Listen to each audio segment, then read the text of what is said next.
Assalamualaikum warahmatullahi wabarakatuh. Apa kabar semuanya? Hari ini kita bertemu lagi dengan Ibu dalam materi. Sebelum kita belajar, mari kita berdoa dulu. Kita doakan teman kita yang tidak bisa mengikuti pembelajaran hari ini. Bagi yang sedang sakit, semoga lekas sembuh. Bagi yang sedang ada urusan, semoga dimudahkan urusannya. Bagi yang sedang alpa atau malas, mudah-mudahan diberikan hidayah dan bisa semangat lagi belajar. Bergabung dengan kita semua. Berdoa dimulai. Absensi hari ini silakan kalian isi di Google Classroom. Baik, sebelum kita masuk kepada materi yang akan Ibu sampaikan hari ini, Ibu akan mengulas sedikit mengenai Al-Quran dalam surat Al-Ahqaf ayat 15. Kalian bisa lihat di dalam slide.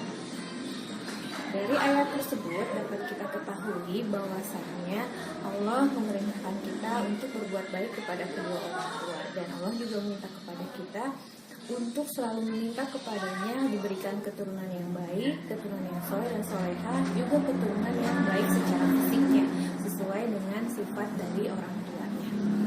Nah, berdasarkan dari ayat tersebut, apakah di antara kalian ada yang tahu kira-kira pada materi hari ini kita akan belajar mengenai apa?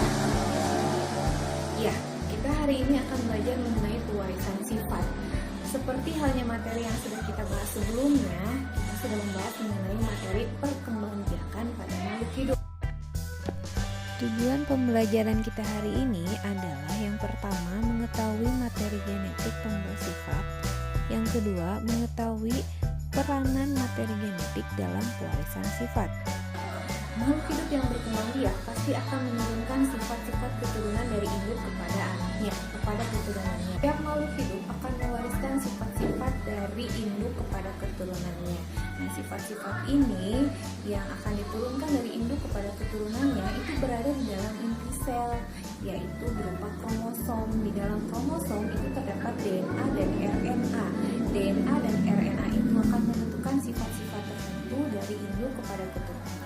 Di antara kalian, apakah ada yang tahu apakah RNA dan DNA itu sama? Kita lihat tabel berikutnya. Perbedaan dari DNA dan RNA untuk rantai polinukleotidanya. DNA memiliki rantai yang panjang, double helix, ganda dan berpilin, sementara RNA memiliki rantai yang pendek, tunggal dan tidak berpilin. Untuk letaknya sendiri, DNA terletak di inti sel kloroplast mitokondria, sementara RNA terletaknya selain di inti sel kloroplast dan mitokondria juga terletak di sitoplasma dan ribosom. Untuk penyusun gula pentosanya sendiri, DNA itu tersusun dari deoksiribosa, sementara RNA tersusun dari ribosa. Untuk basa nitrogennya, DNA memiliki purin yang terdiri dari guanin dan adenin, sementara pirimidinnya sitosin dan timin. Untuk RNA, purinnya guanin adenin, pirimidinnya sitosin urasil. Kemudian untuk kadarnya sendiri, DNA memiliki kadar yang tetap tidak tergantung aktivitas sintesis protein, sementara RNA tidak tetap tergantung aktivitas sintesis protein. Dan untuk fungsinya sendiri, DNA itu sebagai pembawa informasi genetik dan berperan dalam sintesis protein, sementara RNA berperan dalam sintesis protein. Setelah mengamati tabel perbedaan dari DNA dan RNA tadi, sekarang kita akan melakukan pengamatan yang akan kalian lakukan sendiri di rumah, namun tetap akan ada diskusi kelompok secara online. Ya, di sini dalam peraturannya kalian harus berkelompok maksimal 4 orang, boleh kalian pilih temannya 4 orang, siapa saja bebas.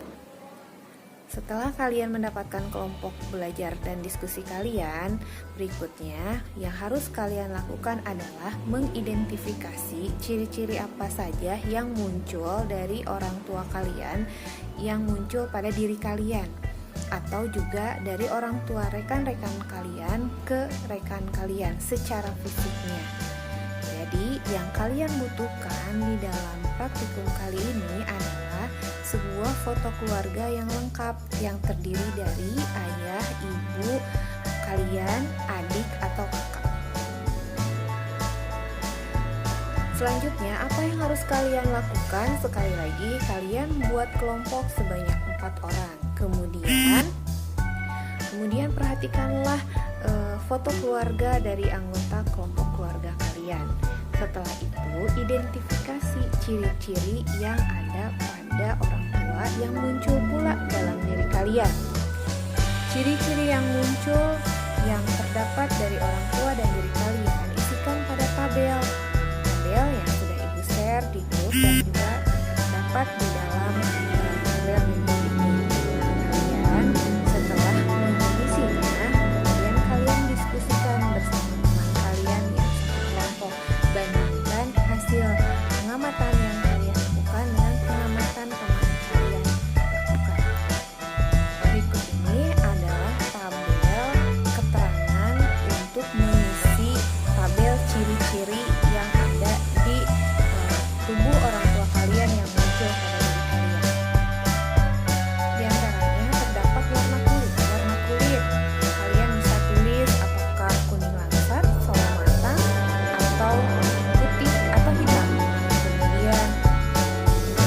Kemudian untuk bentuk wajah, apakah lonjong atau bulat, kalian catat. Ukuran mata bulat sipit. Kemudian postur tubuh tinggi, pendek, kurus, dan yang lain-lainnya silakan kalian lihat pada tabel berikut ini. Selanjutnya kalian diskusikan tentang yang terdapat di dalam LKPD yang sudah Ibu share. Kemudian nanti kumpulkan LKPD-nya di Google Classroom. Jika ada pertanyaan yang belum mengerti, silakan kalian tanyakan di WA group atau secara pribadi juga silakan. Kemudian jangan lupa kalian kumpulkan harus tepat waktu ya. Isi tugas-tugas yang ada di LKPD dengan penuh tanggung jawab dan disiplin. Demikian untuk pertemuan hari ini, mudah-mudahan bermanfaat. Kita bertemu lagi pertemuan berikutnya. Wassalamualaikum warahmatullahi wabarakatuh.